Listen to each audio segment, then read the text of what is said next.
Terida qichishish nega to'xtamaydi? Teri kasalliklarda qichishish vaqtinchalik bo'ladi yoki yana qaytalanishi mumkin. Biz shu haqda bugun gaplashamiz. Terida nima uchun qichishish bo'ladi, lekin bu qichishish odatda yillar davom etishi mumkin. Oylar, yillar, uzoq yillar davom etishi mumkin. Hattoki insonni psixoemotsional holatni salbiy tomonga o'zgartirib yuborishi mumkin. Insonni charchatib qo'yishi mumkin. To'g'ri, masalan, terini qichishini oldini oladigan dorilar ko'p. Antigistamin preparatlar deydi. Suprastin, diazolin, fenkarol, lardestin, laratal, levotitirizin, dezloratadin sostavli preparatlar qichishga qarshi xizmat qiladi. Lekin bu vaqtinchalikda. Nima uchun? Bu shu preparatlarni beramiz, lekin qichish to'xtamayapti deb murojaat qilishadi. Yechim bitta. 4 ta bo'limga bo'lib olamiz teri kasalliklarini. Birinchi bo'lim terining allergik kasalliklari yoki terining allergik kontakt kasalliklari. Qaysidir vosita kontaktning evaziga ham demak qichish yuzaga keladi. Birinchi bo'lim terining allergik kontakt kasalliklari odatda oziq-ovqatdan bo'lishi mumkin, dori-darmonlardan bo'lishi mumkin yoki tashqi tomondan. Qo'lda, oyoqda, badanda kimyoviy vositalar, idish-tovoq yuvadigan gellar, kirsovun, parashoklar, ishqorli mahsulotlarning teri yuzasiga tegishi natijasida qichishish yuzaga keladi. Bu bilan agar biz kontaktni to'xtatmasdan turib qichishga qarshi preparatlar beraversak, foydasi yo'q. To'g'ri, kontaktni bartaraf qilib qichishga qarshi preparatlar bersak, kasallikdan qutulamiz.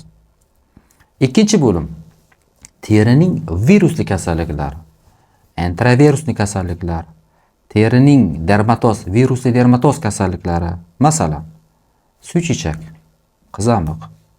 Agar biz shu kasalliklarga qichishga qarshi antigistamin preparatlardan bersak, lekin virusga qarshi preparatlar bermasak, foydasi yo'q uni. Sabab asosiy jarayon, asosiy qo'zg'atuvchi virusni o'ldirmasak, qichishga qarshi preparatlarni berganimiz befoyda. Vaqt cho'ziladi, uzayadi, kasallik kundan kunga jiddiylashib borishi mumkin. Sabab bitta, qichishga qarshi preparatlarni beramiz va virusni o'ldirish uchun virusga qarshi preparatlar ham qo'shamiz. Shunda muammo hal bo'ladi. Uchinchi bo'lim terining zamburug'li kasalliklari. Agar terimizda zamburug'li etiologiyali kasalliklar yuzaga keladi, trixofitiya, mikrosporiya, mikozlar, har xil terining zamburug'lari juda ko'p kasalliklar bor.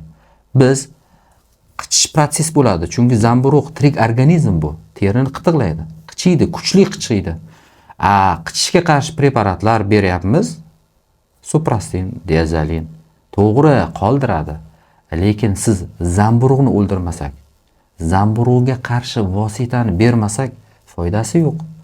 Zamburug'ni o'ldirsak, qichishga qarshi preparatlarni bersak, kasallikdan qutulamiz.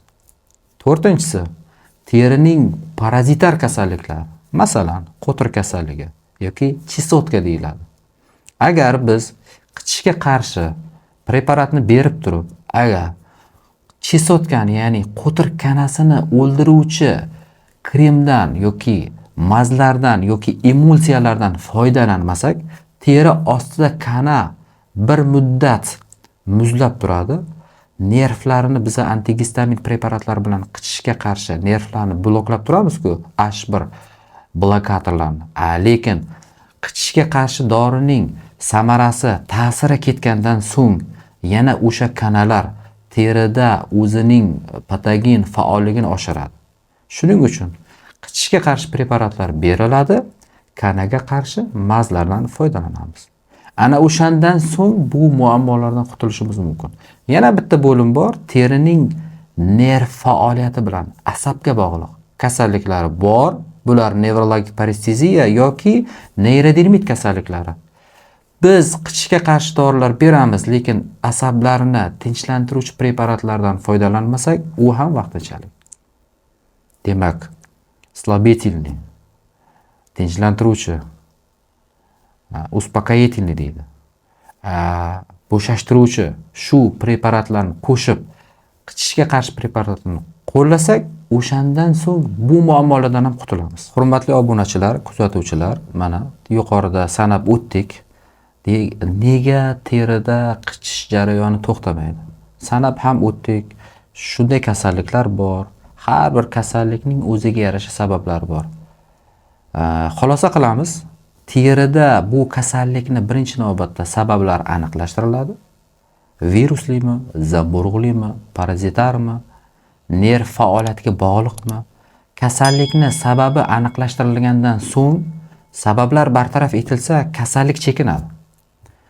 Shuning uchun birinchi navbatda bemordan qilinadigan talab shifokor ko'rigiga keladi, obyektiv yaqindan toshma elementlar o'rganiladi va kerakli tahlillar olinadi, kasallikka tashxis qo'yiladi. Ana undan so'ng kasallikni umumiy kompleks terapiya qilib davolasak, shunda bu muammodan qutulgan bo'lamiz. Agar sizda ham shunday muammolar bo'lsa, birinchi navbatda aniqlashtirib olinadi. Aniqlashtirib olishni bemalol murojaat qilishingiz mumkin. Kommentariyada o'z fikrlaringizni qoldiring, savollaringizni yo'llang. Javob beramiz. Telegram kanalimizga o'tib bemalol yo'llashingiz mumkin. Imkon qadar muammoyingizni birga hal qilishga harakat qilamiz.